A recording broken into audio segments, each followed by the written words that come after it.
Gonna have to fix that. Hi buddy.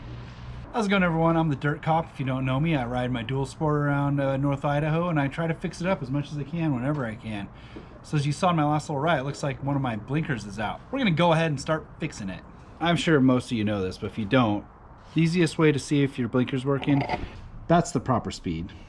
If it's broken, it's gonna be flashing fast. My front's working, and my back's broken.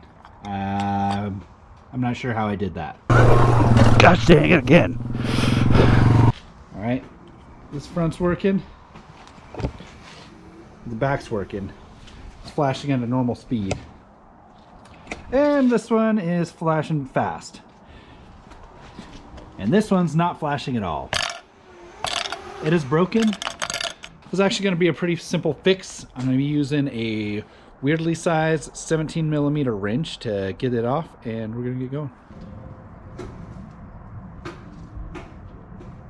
So I got this replacement blinker off eBay actually a few months ago. I got a double set. It was $17, $16.99 plus $2.99 shipping and handling.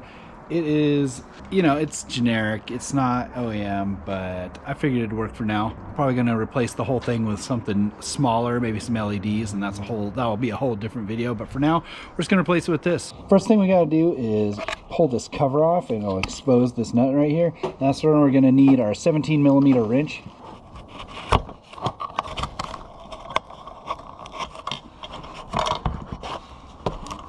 Gotta make sure you have enough space on the wiring, which is in itself a bit of a pain in the ass. Oh, well, that one need to come out anyway, so. All right, the next thing we have to do is see these little things. We got some zip ties in here and they need to come off. There's one on the side, and this one in the middle is gonna have to come off too, because that's where everything's attached.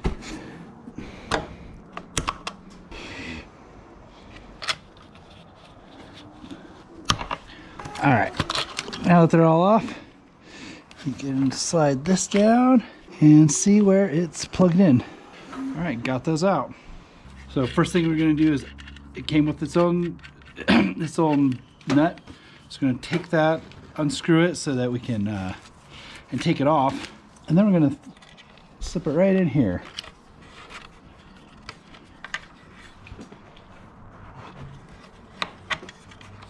I find it easier to spin this on for some reason. I'm gonna go ahead and put this nut back on and spin it on figure tight. We'll tighten it when we're done.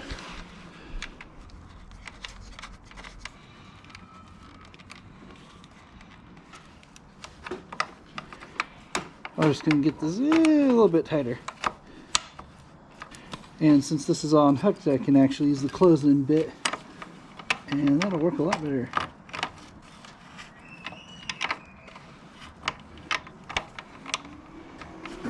So it's a little bit different on each side, I see.